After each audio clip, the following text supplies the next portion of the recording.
Now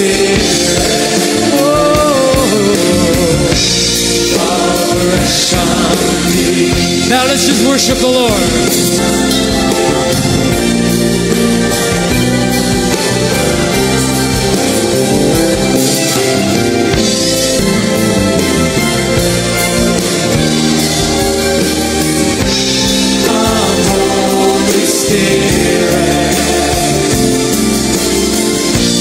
Good morning, Philippines. Good morning, world. Good morning, Metro Manila. And good morning, Metro Cebu.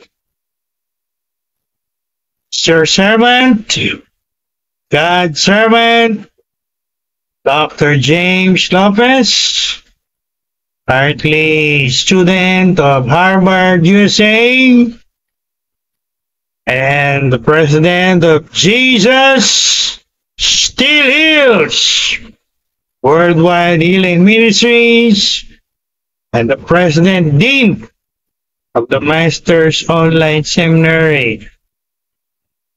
Welcome everyone to our Wednesday morning in-depth and comprehensive study of God's powerful, life-changing word. This Wednesday morning, I'm happy to announce that we're going to end our 3 weeks of studying our series about the fruit of the Holy Spirit. And by way of review, we have already studied, discussed the first 6: love, joy, peace, patience with people, kindness, and goodness.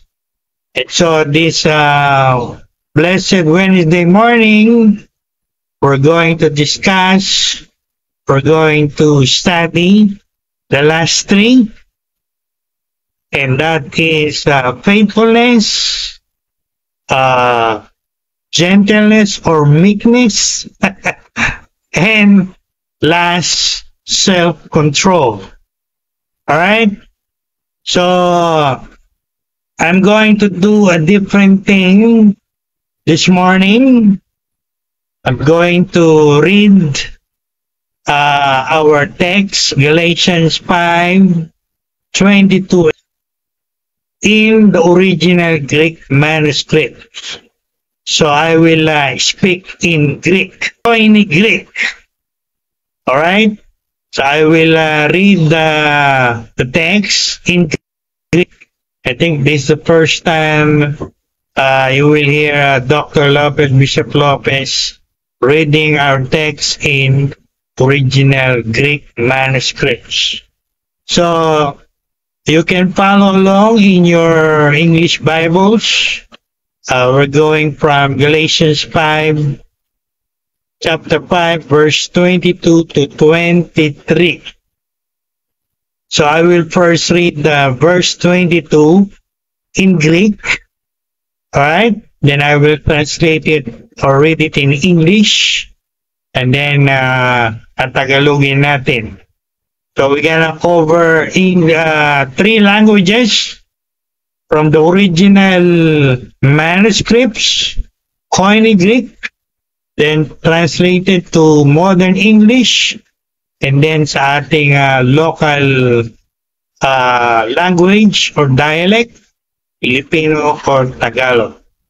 Alright, I want everyone to listen and follow this in your English Bible. In Greek, it says, Ode harpos tu pneumatos estin agape hara erine macrotamea Christotes agatosini tis It's translated, but the fruit of the Spirit is love, joy, peace, patience with people or long-suffering, kindness, goodness, faithfulness, meekness or gentleness, and last is self-control. So sa Tagalog, ang bunga ng Espiritu Santo, tinutukoy po dito Espiritu Santo, Holy Spirit, not our human spirit. Ang bunga daw ng Espiritu Santo, Banal Espiritu, ay una ay pag-ibig, katuwaan, kapayapaan, habang pasensya, then kagandahang loob at kabutihan, goodness. And then ngayong umaga ay faithfulness o katapatan, and meekness or gentleness, yan ay pagiging maamo o malumanay, at panghuli self-control, pagpipigil sa sarili. So, the last three, very interesting, are like the first six. They are beautiful virtues, and they are beautiful in character. Ibig sabihin, napakaganda po kung ito ay nakikita o nagmamanifest sa ating buhay Kristiyano, no? Napakaganda po nito, no? Magmula sa pag-ibig, love, agape, hanggang sa last three, faithfulness, meekness, gentleness, or self-control. Let's focus first on the first in the last three. I like that in the Greek, another translation is faith. But here in Galatians 5:22, it is correctly translated faithfulness. So, faith, faithfulness. And sa English, the other words for faithfulness is fidelity. Siguro narinig nyo na po yung word na, English word na infidelity. When we say infidelity or infidel, not faithful, not loyal. No? So, sa salitang Tagalog, yan nga po ay katapatan. Alright. So, you got a clue, an idea, what we're going to talk about, the first one in the last three. So, it's all about faithfulness, fidelity, or katapatan. Now, before I go further, lahat po itong siyam na to, bago po tayo magtapos sa series na ito, dapat nating i-memorize o ilagay sa puso at isipan natin na lahat po ito ay produced, generated ng Holy Spirit. Hindi po natin ito mapoproduce, ma-generate sa ganang sarili natin. No? Sapagkat pag ginawa po natin yan on our own, what we will produce is, sabi ng mga experts natin, ay counterfeit or fake or imitation or of something that is real. Alam niyo po yung mga imitation, right? For example, yung mga product, mayroong mga original at mayroong mga imitation. Gaya-gaya, pero hindi naman talaga yun yung original. For example, faithfulness. Pagka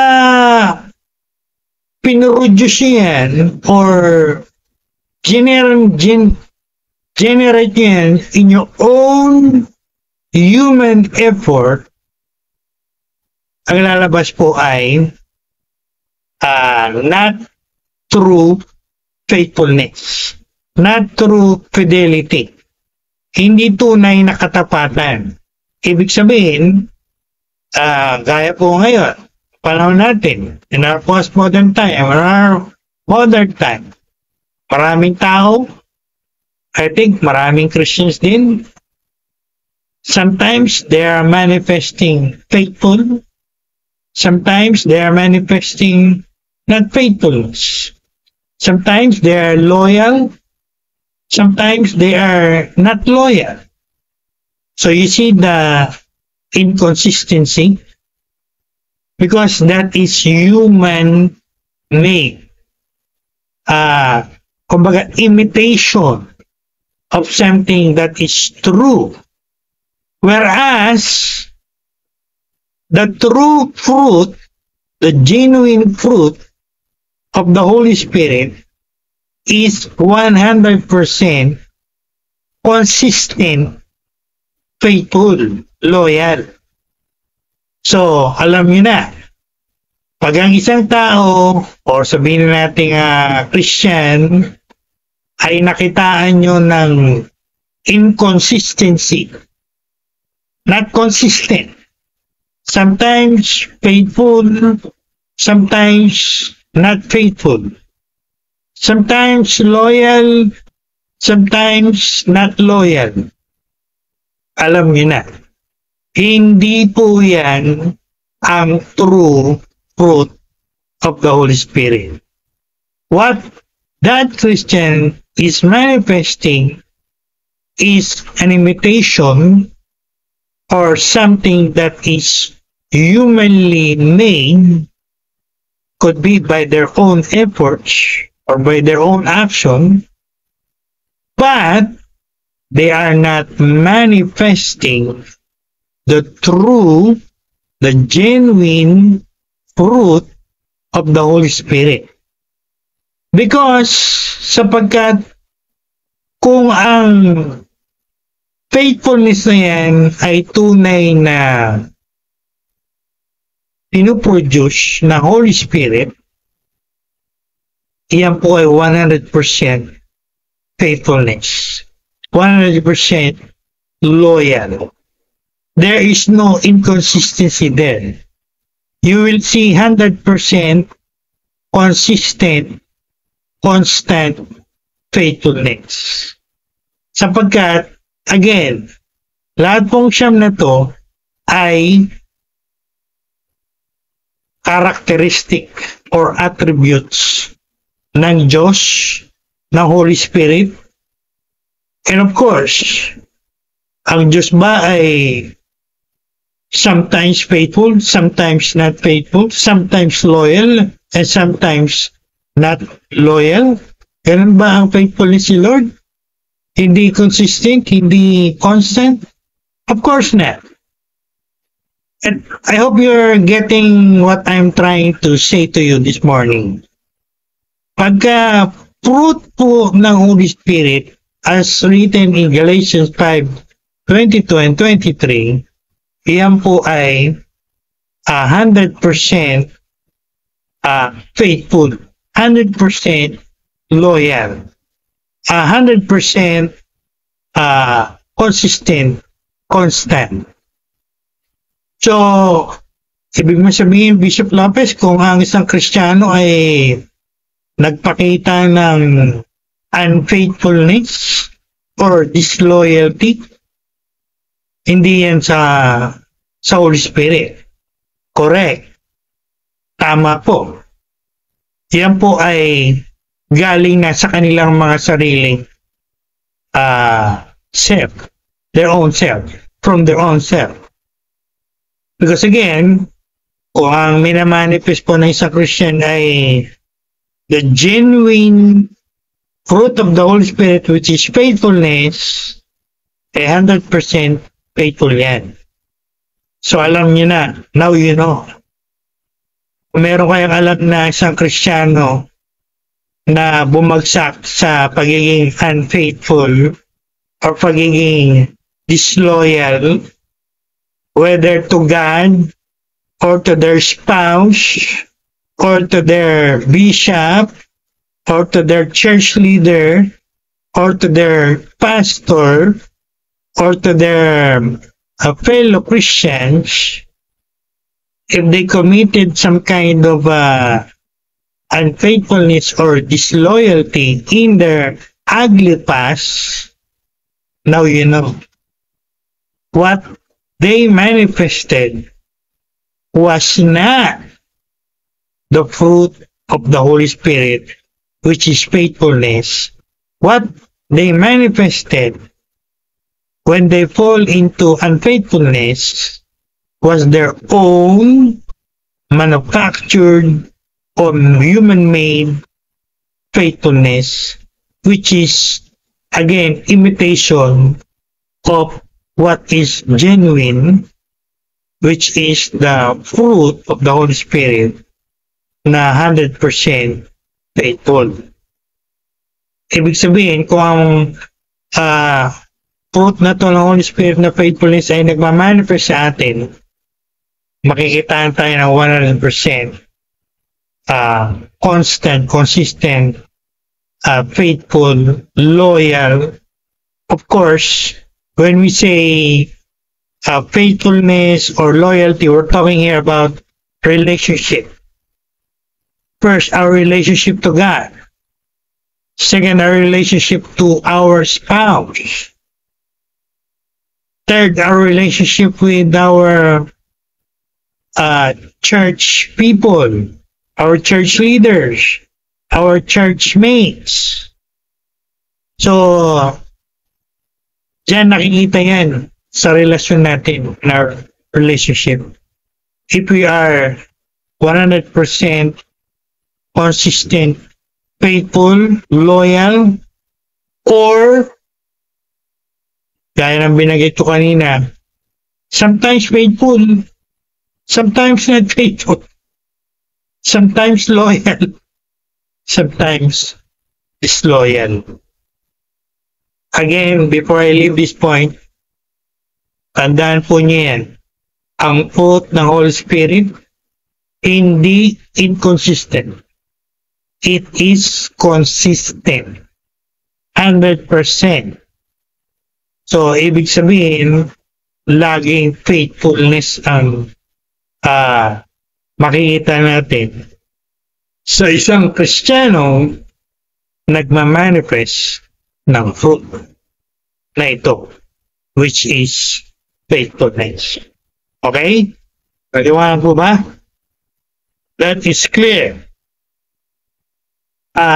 In our own flesh, in our fallen flesh, di po tayo makakapag-manifest ng 100% consistent faithfulness.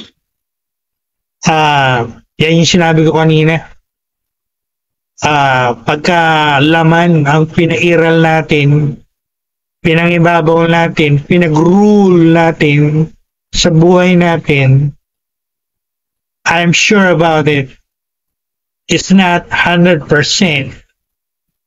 consistent faithfulness or loyalty.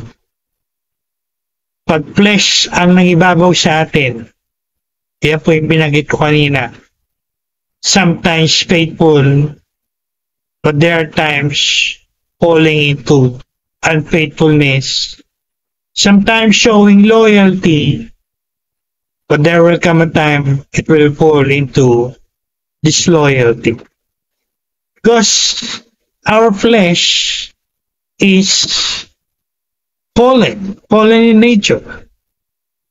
And it has a propensity or tendency to, do something wrong or bad.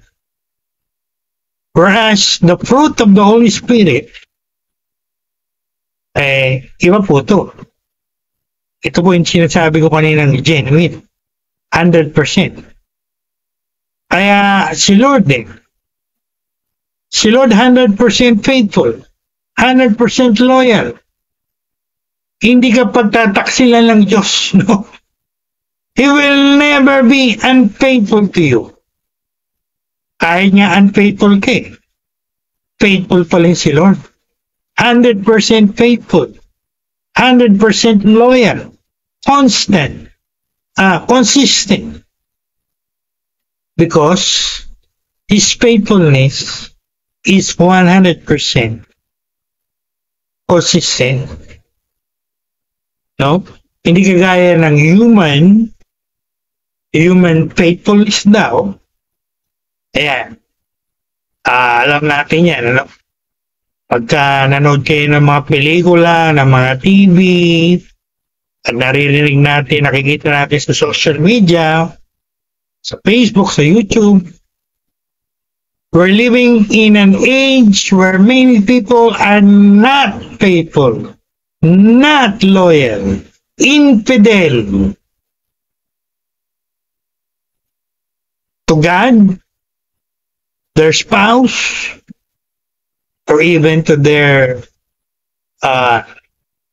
church mates, whether their church leader or their church fellow members. Ano? So, ang kailangan po natin, what we really need to manifest is not our human faithfulness, which is not consistent, but this fruit of the Holy Spirit, which is, again, naulit-ulit ko po, 100% faithful, 100% loyal. So, you see the difference between God's faithfulness and human faithfulness? See the big difference? God's faithfulness is 100% consistent. No error for unfaithfulness. But human faithfulness is flowed with defect, inconsistent. At yan na nakikita natin sa maraming tao ngayon. Lalo na yung mga naririnig o nababasa o nalalaman natin ng mga hindi faithful sa kanilang mga asawa. No? Mga infidel. At yung iba, hindi faithful kay Lord. Kaya kanina, binanggit kong example to God, to spouse, to your fellow Christians in the church. Bakit ka po sinabing hindi faithful to God? Merong mga Diyos-Diyosin no? May mga idols sa buhay. Pag sinabi natin faithful ka in a relationship, that means isa lang ang mahal mo. Hindi ka pwedeng kangalila, mamangka ka sa dalawang ilog. No? Pagkasama mo yung tao, ayun. Kala mo, nandun yung puso mo, isipan mo. Yung pala, yung kalahati ng puso niya, kalahati ng isip niya, naglalakbay, nagwa-wonder doon sa ibang mga tao. At hindi talaga nakapokus sa isang tao. You might ask, what can you say about that, Bishop? Is that faithfulness? I will not say it is a faithfulness. I will say it is unfaithfulness. Lalo na yung mga nagpapakitang kangalila, pakitang tao, no? Pagkasama yung tao,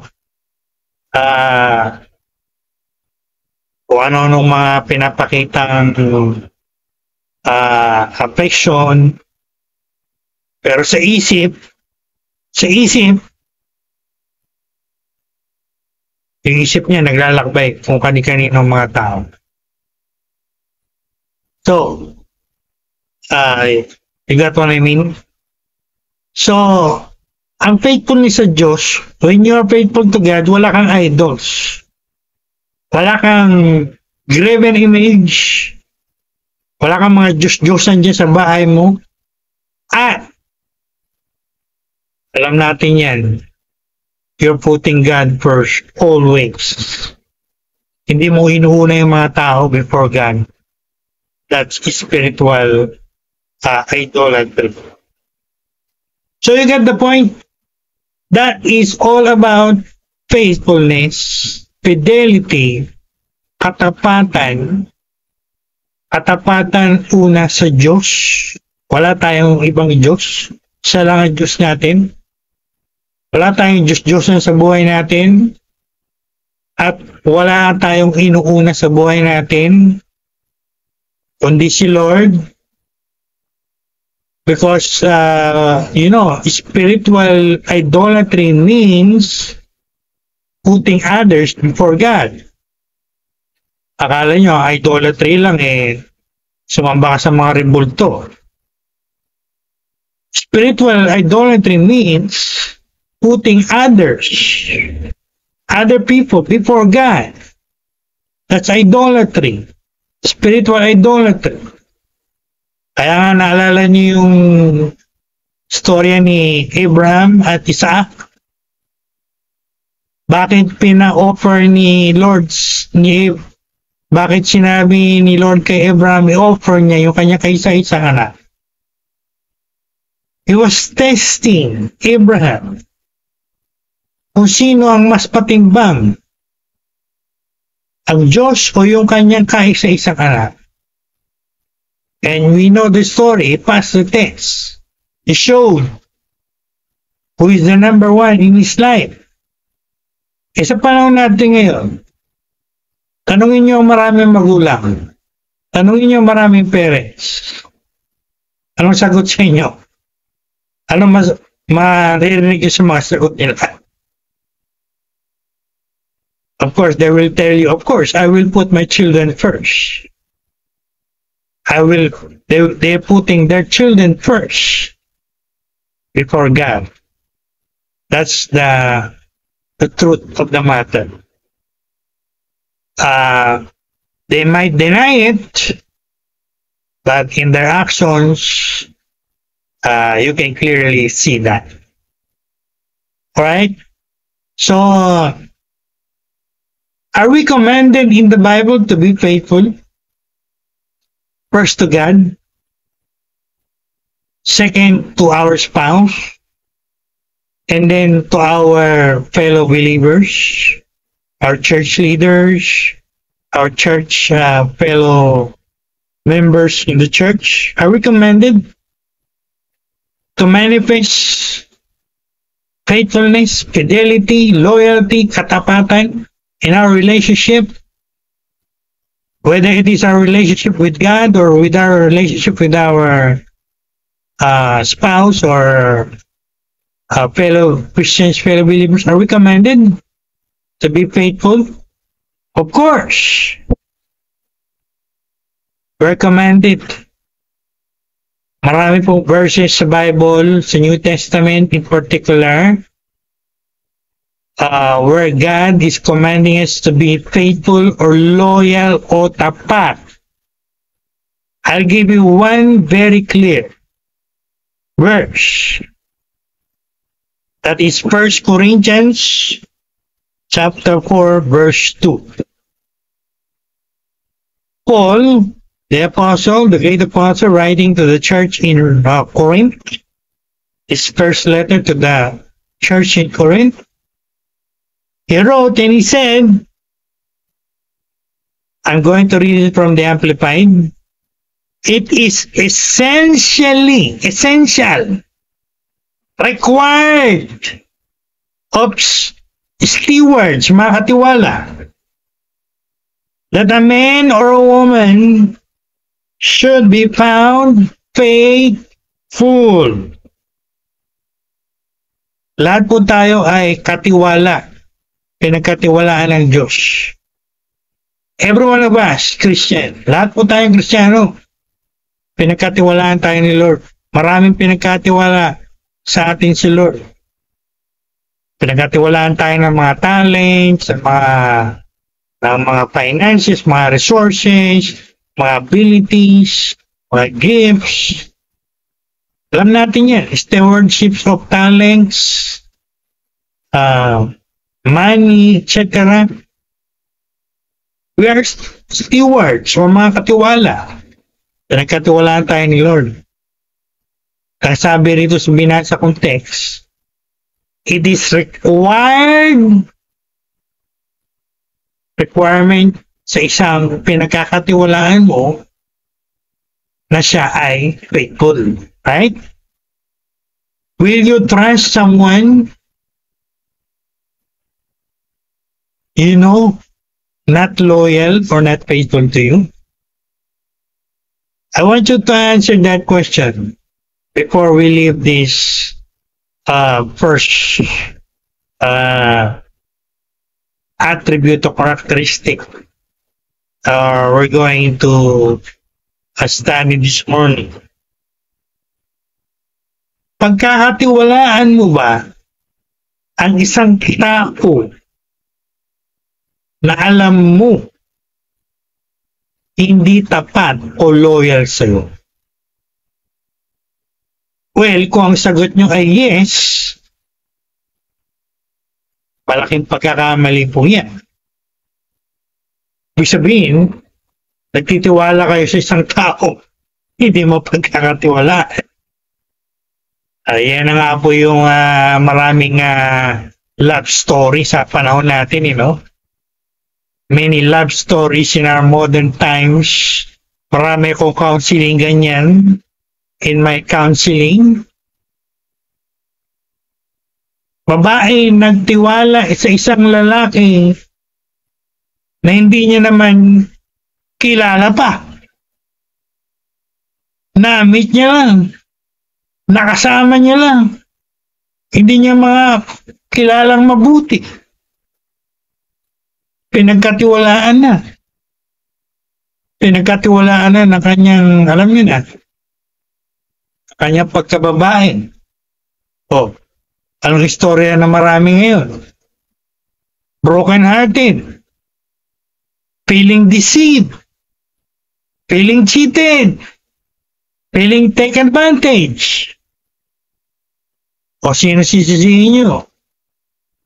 Sabi ko nga during my counseling sessions in the past, who is to blame? Who is to be blamed? Well, we have a saying, if someone cheated you once, shame on them. But if others cheated you twice or thrice, and you have not learned from your past experiences, gaya ng mga love stories ng marami ngayon nagpapakounsel, shame on you. That means, di ka natuto sa ugly past mo. Nagtitiwala ka sa mga taong hindi mo dapat pinagkakatiwalaan. Biblical principle po yan, di ba? Binasa ko. It is required sa mga pagkakatiwalaan natin, they must be loyal or faithful. So, as we discuss this fruit of faithfulness, maraming thoughts going to my mind, and I'm sure going in your mind as well. Marami tayong nababalita ngayon, di ba? Pinagkakatiwala yung mga bagay-bagay sa mga taong hindi naman dapat nila pinagkakatiwalaan. Kaya ano nangyari? There's a lot of mess. There's a lot of mess. Not only mess, even crimes going around them. Why? Hindi kasi nila sinunod yung principle na to ng Bible.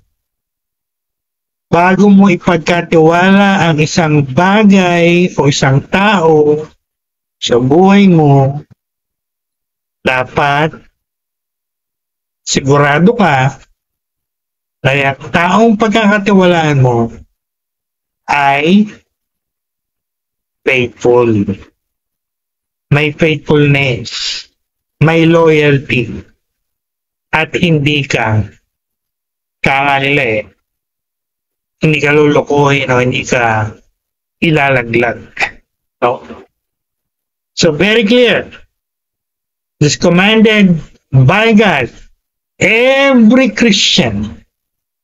Do not tell me kami lang mga lingkod ni Lord ang required to be faithful to God. Kahit sabihin na natin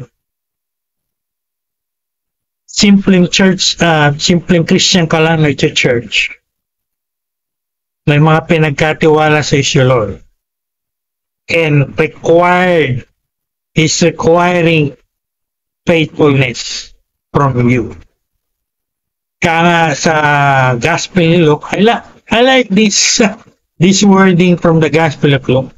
When it comes to faithfulness, lagi akong nabibless pag yan nire-review ko. Ang tapat sa kakaunti, tapat din sa marami. See the biblical principle of faithfulness? He or she who is faithful or loyal in little things is faithful or loyal to big things. Sinong nagturo po niyan? Walang iba, kundi ang Panginoong Jesus, the Lord Jesus Christ Himself. So we better listen to that. Kung ang isang tao, maliit na bagay lang yan, maliit na pera lang na halaga, hindi mo mapagkatiwalaan. Walay na yan. Pagdating sa malaki. Baka mag-accuse kayo. Judgmental ka naman, Bishop. I'm not judgmental. It is God's principle. Taught by the Lord Jesus Christ Himself. By that, we can gauge the faithfulness or a loyalty of a person, especially in Christian setting, church setting, ministry setting. I remember when I was a senior pastor of big churches, I practiced that. I test the faithfulness, the loyalty of people under me. And I practice this principle. Kung sa maliit na bagay lang, walay ka na, bagsak ka na, don't expect me to entrust you with bigger or greater things. Again, that is God's principle, God's teaching. So we might as well listen to that and practice that moving forward. Alright? Now, di ko na po ito habaan. Who is our perfect example when it comes to faithfulness? So, di ba, binanggit ko na kanina? I already mentioned. The Lord Jesus Christ Himself. God Himself. Alam natin yan sa Old Testament. Paborito natin lahat yan. In the book of Lamentation, actually, dyan nga po kinuha yung famous na kanta na great is thy faithfulness. Dyan po kinuha yun. Just in case you do not know, mga Christians. Ano pong sabi sa Bible? Sa Old Testament, Lamentations 3:23. They are new every morning, great and abundant is His faithfulness. Wow. I love this. Great and abundant is God's faithfulness. And I'm going to go to the New Testament. This is very important. I think this is the very first time I will share this powerful verse. I want everyone to listen carefully, and I want every Christian to write this down. Romans chapter 3, verse 3. This is a powerful verse about God's faithfulness. I want you to listen up. I'm going to read it from the Amplified. Napakaganda po nito.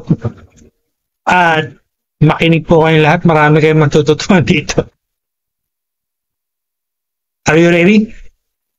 Paul, writing to the church in Rome, he said, "What if some did not believe and were without faith? Does their lack of faith or unbelief make the faithfulness of God void?" The answer is, God forbid, no. Tagalogin po natin. I like this in the Amplified. It says there, God's faithfulness, His fidelity or faithfulness to His word. Kaya si Lord faithful, not only in His character or attributes, even to His word, He's faithful. Meron siyang palabra de honor. Kaya nga, sinasabi natin mga Christians, we can vouch all of our faith, all of our trust in His written word. Because God is faithful to every word that is spoken and written in the Bible. He will keep it. Meron siyang palabra de honor. What He promised, what He said, He's gonna do, He's gonna promise. Because He's faithful. 100% faithful, 100% consistent faithful. Kaya nang binanggit ko po kanina when I was differentiating God's faithfulness and so-called human inconsistent faithfulness. See? Tagalogin natin yung binasa ko kanina bago tayo pumunta sa pangalawa. Ang sa amin po doon, napakaganda nito. Ang sa amin doon, ang mga maraming tao na hindi naniniwala, walang pananampalataya, yung bang mga unbelief nila, yung bang mga lack of faith nila, magpapawalang saysay sa katapatan ng Diyos sa kanyang salita? The answer is no. Ano pong, I'm going to give an example. For example, God's promise of second coming or the rapture. A promise, I will return, I will come again. We're talking, alam natin yan, rapture, etc. na second coming. Kahit po hindi nyo paniwalaan yan, kahit marami hindi naniniwala dyan, do you think yung hindi nyo paniniwala, magbabago sa katotohanan na yan? Whether you believe it or not, He will come again one day. Para din po yan tungkol sa katotohanan sa impyerno, no? Whether you believe in Him or not, it does not matter. Hell is real. Get the point? Walang epekto yung mga di paniniwala nyo sa katapatan ni Lord. Kahit hindi kayo maniwala, tapat si Lord sa kanyang salita. He will do it one day. That's how faithful God is. Kaya sabi ko kanina, Napakalaki ba ng difference ng faithfulness ni Lord sa human faithfulness? Human faithfulness, not that consistent. Sometimes faithful, sometimes not faithful.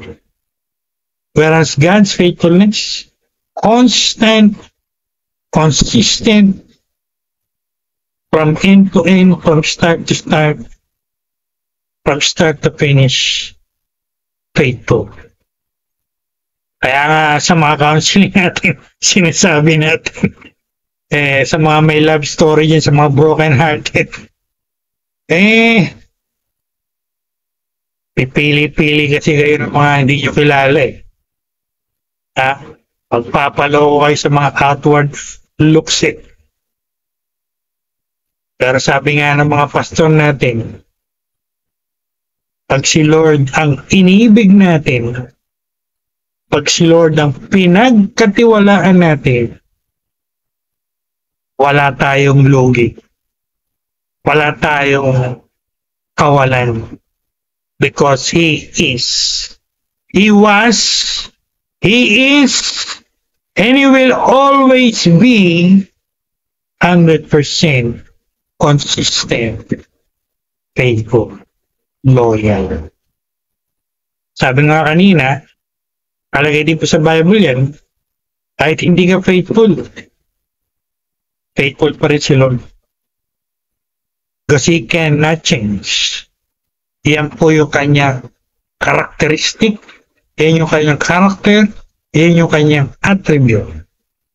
Talking as a Filipino theologian, His attributes that cannot be changed. God never changed. Tayo lang mga tao yung nag-change.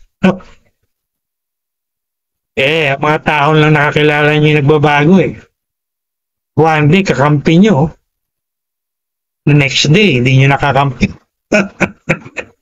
Oh my God. Sa araw, tapat sa inyo. Loyal sa inyo. But who knows one day? Kanino yung loyalty niya? Kanino yung faithfulness? Get the point? So, before I end this first one, let me ask you, are you faithful? Are you loyal? Like God? Consistent? 100%? Or di kayo ganyan ka-faithful? Well, you know the answer. We need this fruit of the Holy Spirit. Mamaya po, as we end this series about the fruit of the Holy Spirit, I want everyone to devote quality time in prayer. What we're going to do is we're going to pray for ourselves, and we're going to pray through every one of these 9. Pag-pray natin na bawat isa sa siyam na to mag-manifest sa atin. When it comes to faithfulness, yung pong 100% genuine faithfulness, constant, consistent, hindi yung minamanifest ng maraming tao ngayon. Even some Christians, sometimes faithful, sometimes not faithful. So you better think about it. Alright, second. Medyo bibilisan po natin dito sa second. Kanina binanggit ko po ay medyo sa lahat ng word study na ginawa ko. Medyo dito ako nahirapan. Some translations translated it gentleness. Many translated it as meekness. So kung ikaw ay Christian na nag-aaral, You might be confused. Which is the right thing? Sino yung tama sa dalawa? Gentle ba yan? Gentleness ba yan? O meekness ba yan? Ano ba talaga yan? So, well, I'm a serious student. Hindi lang ako master teacher. I'm also a serious student. I think that's one reason why God chose me to be a preacher teacher. If I want to study something, I might burn the midnight oil, so to speak. I might spend a lot of hours studying it until I get the mastery of it. That is a characteristic of a master teacher. A great teacher is first a great student. You cannot teach what you have not studied or learned. So, goes to all who wants to be a teacher one day, whether Christian educator or secular educator. Kailangan great student ka rin bago ang maging great teacher. Right? Alright, I look at it in the Greek. It is proutes in Greek. And sa dami nga po ng pinag-aralan kong word study, lexicon, concordance, commentary, etc. I have to decide which is the right one. What will be the position of my ministry when it comes to this one? That if many will ask me one day, ano yan, Bishop? What do you think is that? So this is my position, this is my theological stand. What is proutes in Greek? Well, I think the better translation will be meekness, not gentleness. So I would go for meekness rather than gentleness. It's humility with gentleness. Humility with gentleness. Actually, sa pinagbatayan ko kung bakit ko in-interpret siya ng ganyan, sa chapter 6 verse 1, very interesting. Ginamit po uli yan yung word na proutes. P-R-A-U-T-E-S or proutes. Ang sabi sa Galatians chapter 6 verse 1, makinig po kayong lahat. Lalo na yung mga Christians yan. Very important po yung 6 verse 1. These are the guidelines that we must follow when restoring a fallen Christian. Ito po yung guideline, command na dapat nating sundin lahat. Tayong lahat. Whether Christian, whether leader ka or a Christian member ka, what you must do when you are restoring a Christian who fall into a sin. Dito po nakasulat. Galatians 6:1. Kaya sinabi ko kanina, makinig po kayo lahat. Lalo na may mga ministry. What you gonna do if your fellow Christian fall into sin? Very clear ang guidelines ni Apostle Paul. Let me read that to you from the Amplified. Ang sabi dito, you who are spiritual, ibig sabihin spiritual medyo matured ka na. medyo susunod mo na yung Holy Spirit sa buhay mo. Hindi ka carnal, ha? Take note, spiritual. Pinanggit dito. You are spiritual, or in other words, somehow matured na spiritually. When you see your brother or your sister fall into sin, what you gonna do? Nakalagay dito, restore that fallen brother or sister. You know what it says? In the spirit of protest or protest, in the spirit of meekness, in the spirit of humility with gentleness. Pero di po siya nagtapos doon. By warning actually doon. Watching yourself as well. Baka ikaw din ay mag-fall into the same sin. See? Ano pong sinabi?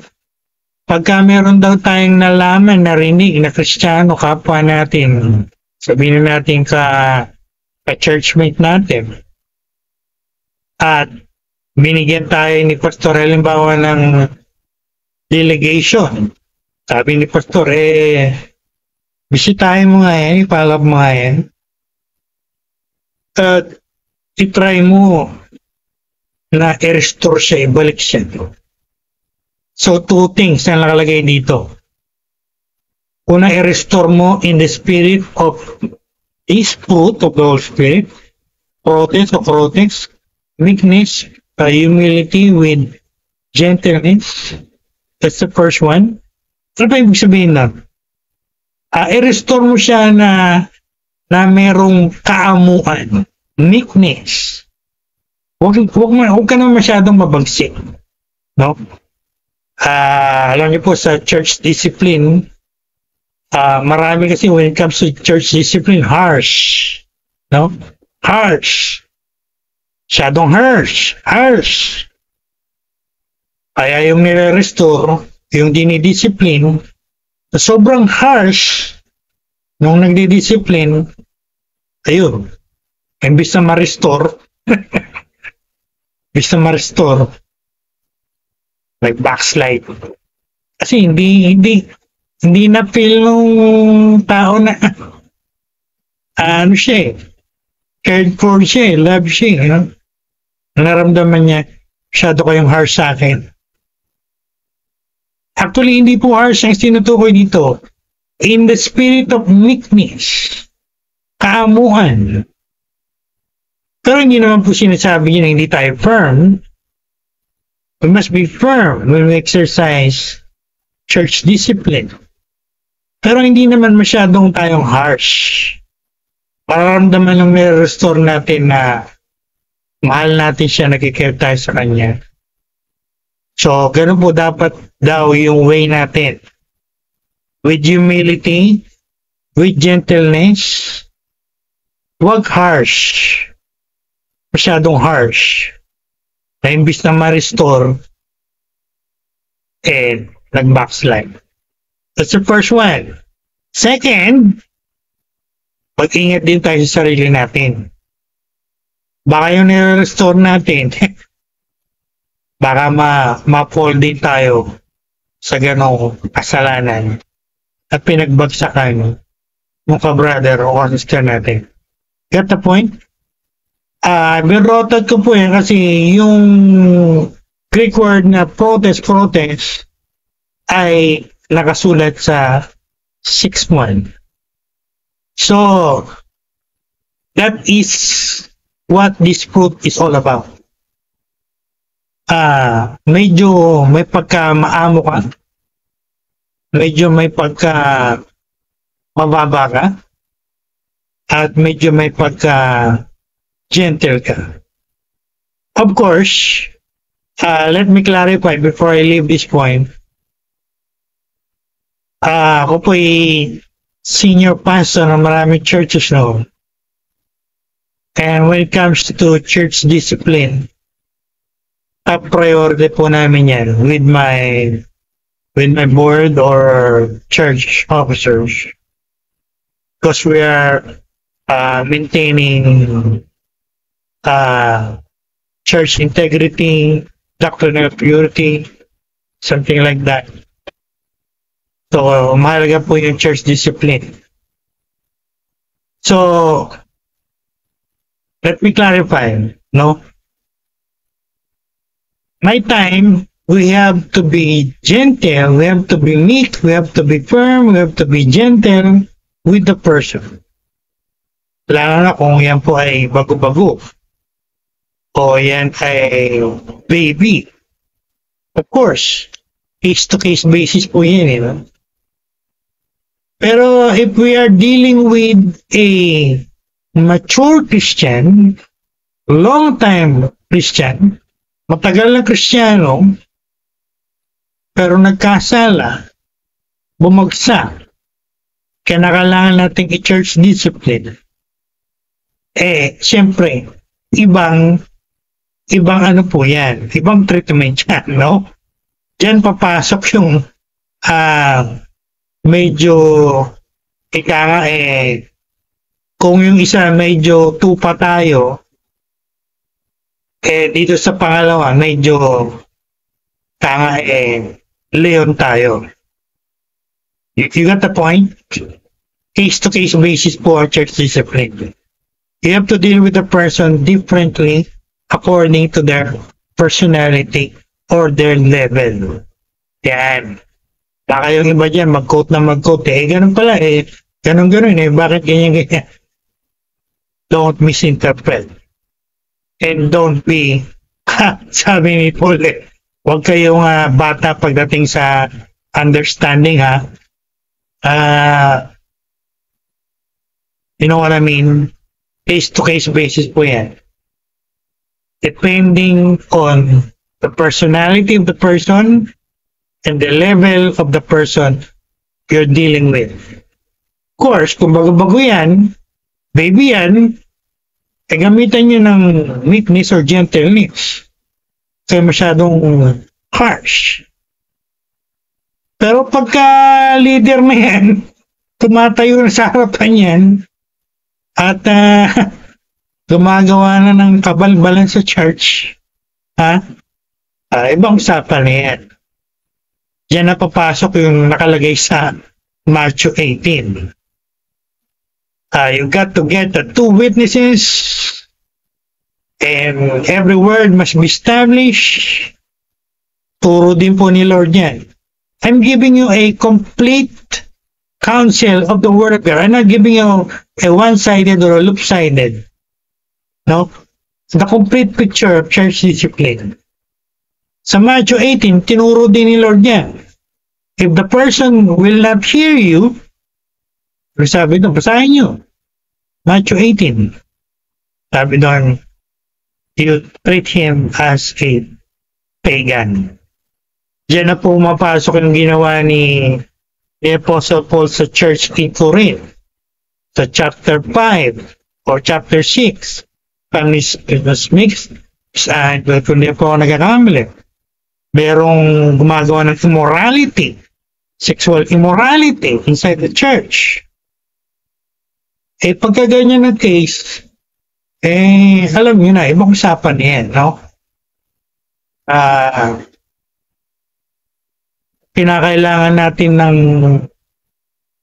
pagiging leon dyan, gagamitin natin. So, you get the point? Huwag po tayong narrow-minded, na narinig niyo yung verse na yun, i-apply niyo sa lahat ng situation. Hindi po ganun. Kaya nga meron din sinabi si Lord sa Matthew 18. Meron sinabi si Paul sa Galatians 6:1, meron din sinabi si Lord sa Matthew 18. So we have to balance things. Right? Now, so, again, illustration tayo. Sinong perfect example natin? Of course, meron pa bang higit kay Lord pagdating sa meekness? Meron pa bang higit kay Lord pagdating sa humility? Meron pa bang higit kay Lord pagdating sa gentleness? Wala. Si Lord ang perfect example nito. Kaya nga, naalala nyo, in my very introductory remarks during this series, I said na this is the character of God. This is the character of God. All the nine, no? Lahat yan, makikita natin perfect kay Lord. I'm not using a human illustration or example because alam niyo na, si Lord lang ang perfect example natin, no? Pag gumamit tayo ng tao, alam niyo na, humans are not perfect. They are not perfect. Sila po perfect. Si Lord lang. Kaya napansin nyo lahat ng example, illustration ko dito. I'm getting it from God, from the Lord Jesus Christ. So, the Lord was the perfect example. Alam natin yung nakalagay sa Matthew 11, di ba? He said, all of you are heavily laden, come to me, because I am meek, I am meek, I am meek. The Lord said, I am humble. And there, you can see there again the word protest or protect. He is the perfect example. At alam din natin, kalagay sa iba pa mga verses sa Bible, no? So, again, ang lahat pong ito ay ang supreme example natin sa Lord. Kaya, I'm using the Lord as the illustration, example. Sapagkat sa kanya lang natin makikita. Perfect. Consistent, 100%. I don't want to mention Apostle Peter. I don't want to mention the Apostle Paul. Baka pag minensyon ko yun, sabihin nyo, masyado akong nakikritik. They are not perfect. They also have their failures and weaknesses. Si Lord lang ang perfect. Kaya nakalagay sa Bible, looking unto Jesus, our perfect example. Pagka tumingin ka sa mga tao, alam niyo na, meron kayong makikita mga inconsistency dyan. Pero si Lord, gaya na sabi ko kanina, 100% perfect, 100% consistent. No failure, no weaknesses. Yan si Lord. Alright, last. Self-control. Wow. You know what it is in the original Greek? It is enkrateia or egkrateia. And this is very rare, very not common in the New Testament. Yan pong Greek word na yan, hindi po common yan sa New Testament. Mabibilang lang natin sa daliri natin yung word na yan na ginamit sa New Testament. And you know what it means? Pakinig po kayo lahat. As we end this series, very important tong huli. Self-control. You know what it means? The power to control your sin in thought, in words, and in action. I'll say it again. It means the power to control our sin. So, alam niyo na. O kontrolin natin yung nagagawa nating pagkakamali. In our thoughts, sa ating isipan, in our words, sa ating pananalita, and in our actions, in our deeds. Is self-control very, very, very important? The answer is 1,000,000,000,000,000 yes. Self-control, pagpipigil sa sarili, very important. Yung mga drunkards, yung mga manginginom ng alak, mga lasinggero, lasinggera, pag under na yan ng influence ng alak sa demonology, sa Christian demonology, pag under na yan na control ng demon of alcohol,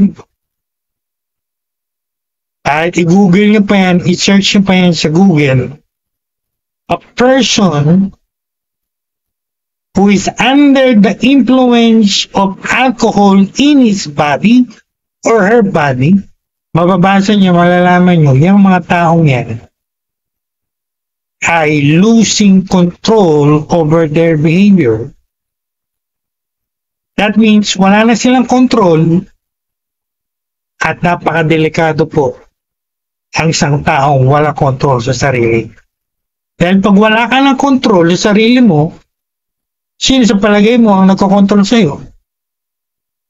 Buti kung si Lord ang nagkokontrol sa iyo. Buti kung yung Holy Spirit ang nagkokontrol sa iyo. Tatlong pwersa lang po ang nasa mundo. It's the power of God. It's the power of the devil. And it's the power of the human spirit. Kung ang human spirit mo wala nang control sa iyo, at hindi ang Diyos, ang Holy Spirit ang nag-control sa iyo, so sino ang magkocontrol sa kanila? Alam niyo na. Kaya hindi kayo magtataka, mapanood nyo sa mga TV, sa mga balita, sa mga internet, sa mga social media, ano mga makikita nyo, mga pinagagawa ng mga taong walang control sa sarili at nasa control na ng kung hindi espiritu ng alak, espiritu ng droga, at kung ano pa ang mga impluensya sa mundo. Ano mga pinagagawa ng mga taong yan? Nire-rape yung anak. Pinapatay ang magulang. Nagkagit-gitan lang sa daan. Lasing. Ano makikita nyo? Kumuha ng itak. Kumuha ng pamalo. Kumuha ng baril. Ano makikita nyo? Mga adik. Oh my God. Tingnan nyo yung mga adik. It's very dangerous when a person lose his control. Mapa-Christian po yan o mapa-unbeliever yan. Siyempre, lalo na yung mga unbeliever. Kaya ako po, kung ako tatanungin nyo, ako po ay veteranong minister. Marami akong experience sa ministry. May more than 30 years, 32 years in the ministry. I have ministered to almost all kinds of people, from drug addict to alcoholic, to insane, to crazy, to demon possessed, etc. Maraming tanong po, advice ng bishop. Pagka ang isang tao, alam nyo, wala nang control yan, you better be careful. Dumistansya na kayo sa mga taong yan.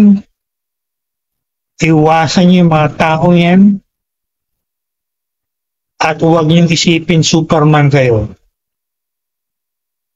Yung mga nakikita nyo nga sa mga TV, sa mga social media, mga pulis nilalabanan Alam po natin yan. Maraming tao yan, walang control pagdating sa sex, walang control pagdating sa laman, pati anak, nire-rape,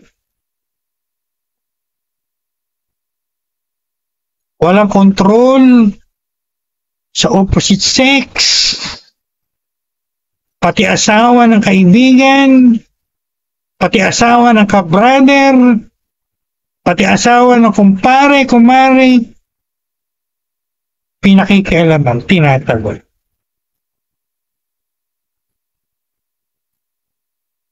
Walang control. At again, kung wala kayong control, who do you think is controlling you? Are we commanded in the Bible to exercise self-control? Lalo na tayo mga Christians? Of course, 2 Peter 1:6. Apostle Peter writing to the Christians said, add to your knowledge self-control. See?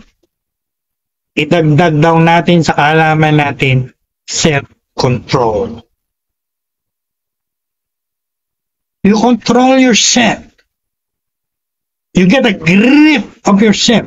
Hawakan mo, kontrolin mo ang sarili mo. Of course, again, perfect example natin si Lord. Si Lord, in full control of himself. Right? Kaya nga walang sin si Lord. Walang kasalanan. Walang kalikuhan. Sapagkat, inokontrol niya yung sarili niya 100% according to his moral attributes. Bago po tayo magtapos, let's have some self-examination. As we ponder, as we discuss this very important virtue in the fruit of the Holy Spirit. How about you? Are you showing self-control? O mag-examine kayo sa sarili nyo ngayon. Again, ulitin ko po, hindi nyo business mag-examine ng iba. To examine yourself. Are you controlling your sin in your thoughts? Baka yung utak nyo kung saan-saan na napapadpad, nag-wonder. Ha? O ano-ano na mga ini-imagine niya. Kung ano-ano na mga ini-entertain niya. Question. Are we in control of our mind? Are we in control of our thoughts? The imagination is going in our mind? The answer is yes. You are in control of that. Huwag kayong makinig kay Satanas, sa kasinungalingan ni Satanas, I'm telling you in your mind, I have control of your mind. But the devil is a liar.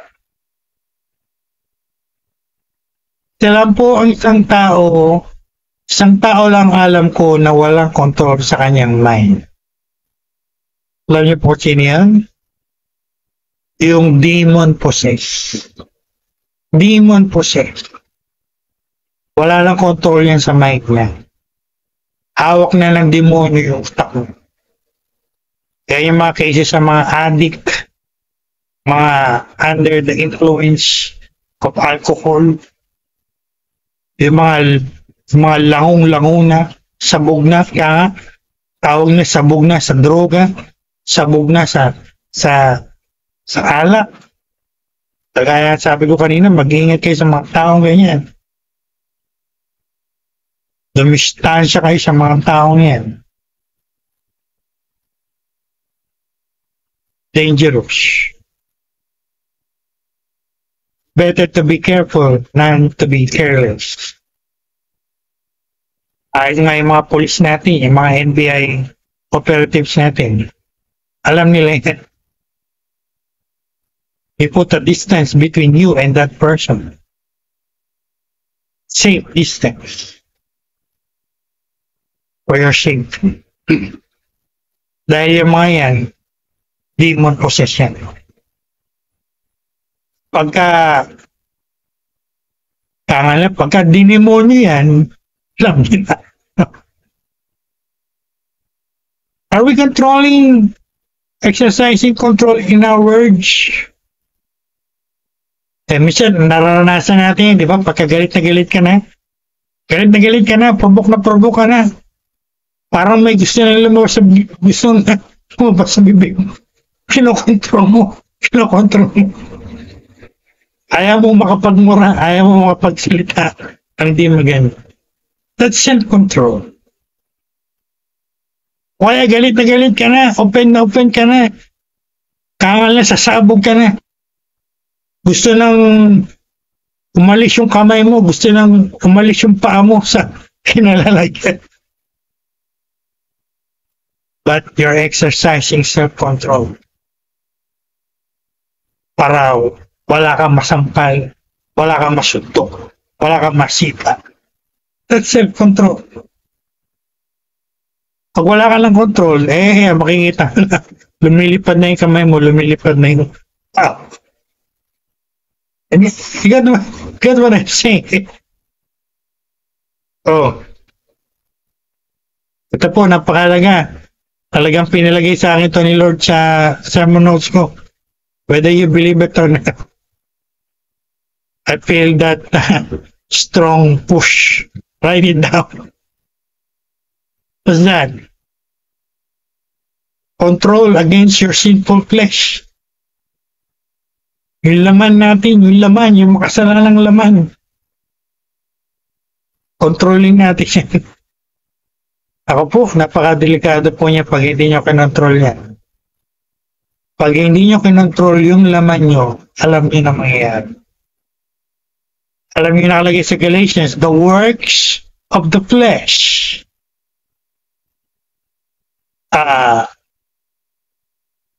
Mga sexual sins. It's about flesh. Works of the flesh. Yan ang pinapakita, pinoproduce ng mga taong walang control sa kanilang laman.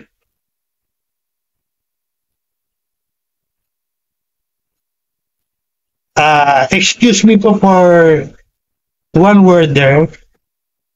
Sabi ko, excuse me, medyo hindi magandang salita. In English, lasciviousness. Sa Tagalog, kalibugan. Actually, criminal offense yan, no? Acts of lasciviousness. Sobrang libog nung tao. Wala nang control sa kanyang laman. Ano? Yan, nangihipunan. Nananatsingan. And worse, acts of lasciviousness resulting to rape. Okay? Kung yung mga unbeliever po ganyan, huwag tayong ganyan. Hindi tayo dapat ganyan. To exercise control over your flesh. You exercise control over sex. Sex. I'm bold, medyo bold po akong mag-share ngayon. I'm led by the Holy Spirit to speak along these lines. Dapat binabanggit natin ito eh. Pagdating sa sex, exercise self-control. May sakit na nga yung asawa mo. Sumana na nga ang pakiramdam. Didiman ka pa ng sex. Atwiran mo, asawa kita eh. Asawa ko yan eh. I have all the right. The stupidity. Foolishness. Lack of self-control. Babalik na naman po ako sa litanya ko, hindi ko mo asawa mo yan. Lahat na lang pwede mong gawin Para lang yan na nagturo ko nung Father's Day. Hindi ko mo anak mo yan. Lahat na lang pwede mong gawin sa anak mo. Kahit ipagbili mo sa mga manyakis. At wiro mo, anak ko yan, asawa ko yan.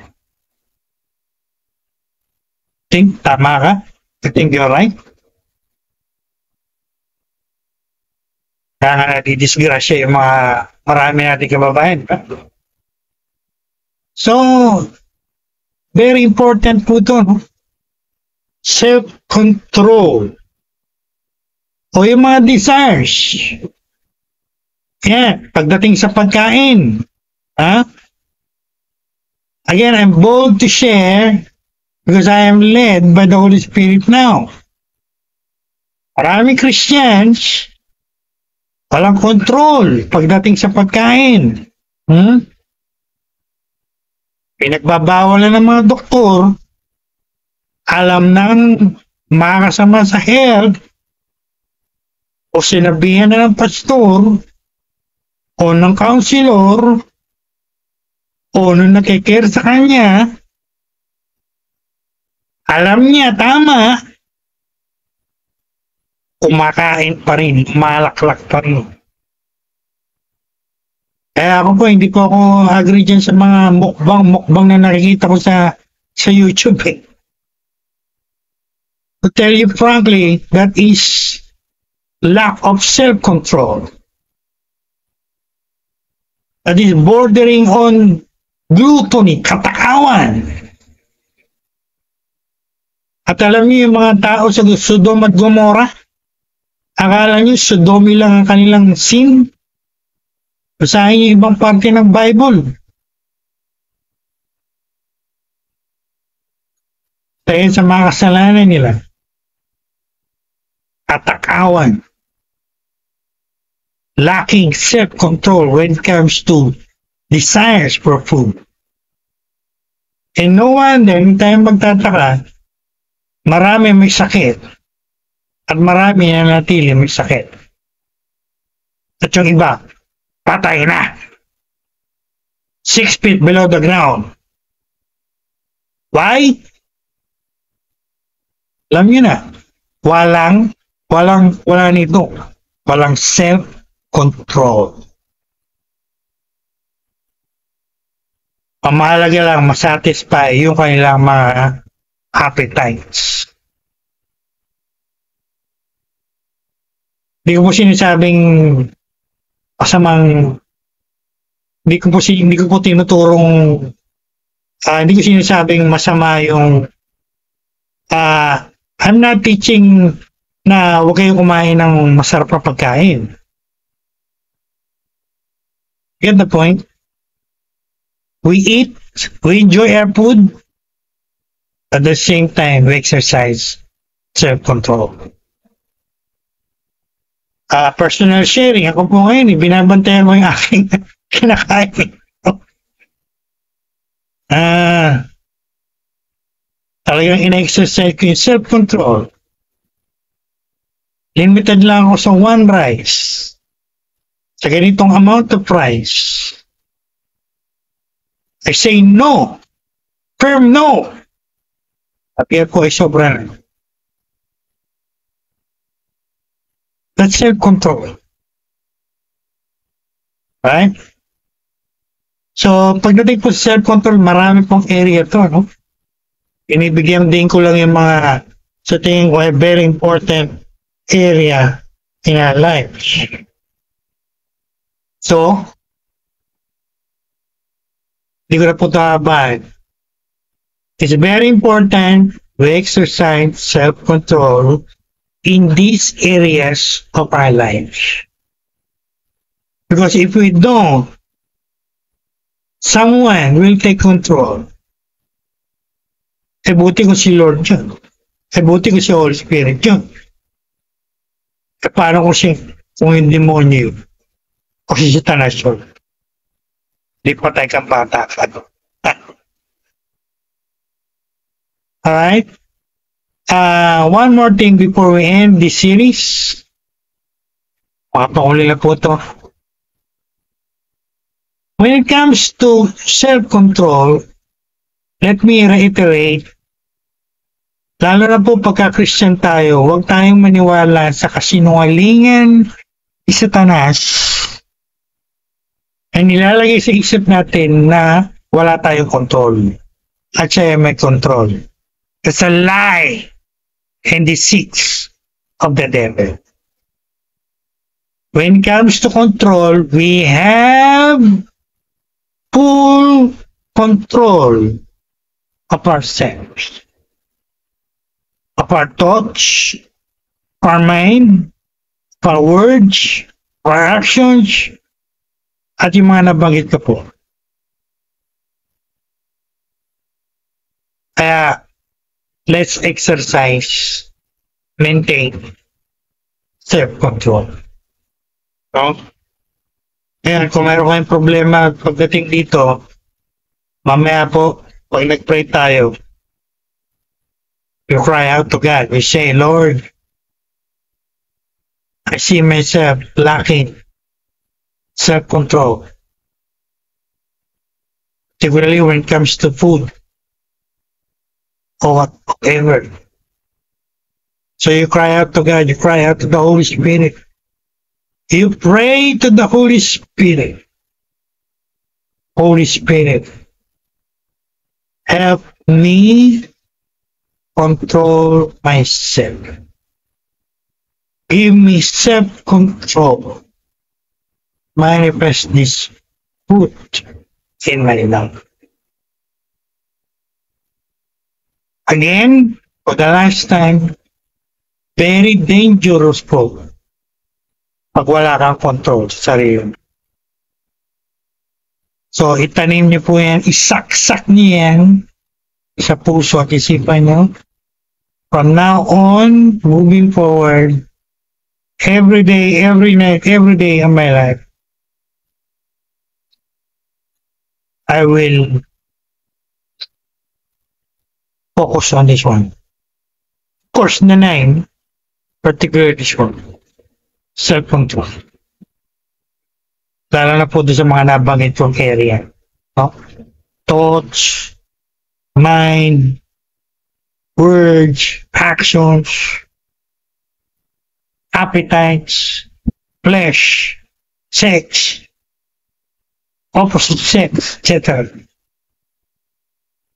Right? So, beloved brethren, bakit pong mga minamahal na fellow Christians? Ako po ay nagsasalita, I'm speaking right now as God's servant. So we have completed our series, 3-week series about these 9 virtues in 1 fruit of the Holy Spirit. Dapat po memorize natin to by heart. Love, agape, joy, ara, peace, irene, patience with people, makotomea, kindness, goodness, agotosini, faithfulness, pistis, meekness, and self-control. Pag ito po ay nakita at nag-manifest sa buhay natin in our daily Christian life, tayo po ay talagang magsisilbing liwanag, light to the people of the world. At makikita talaga yung difference natin between us, Christians, and between the unregenerate people of the world. At kaya nga nagsabi ko nung nakaraan video ko last week, people of the world do not live in these attributes or virtues. Tayo lang po mga Christians, with the Holy Spirit. With the Holy Spirit, na mayroong Holy Spirit ang makapagmamanifest ito. So, yan po ang challenge sa atin. Ngayon po, I will tell everyone, stop what you're doing. Go in prayer. Bow your heads. Close your eyes. Take this seriously. Di po tayo naglalaro dito. We're not playing church. This is serious matter before God. So I want you to talk to God. I want you to pray for yourself. So, talk to God. You pray right now. I want everyone praying.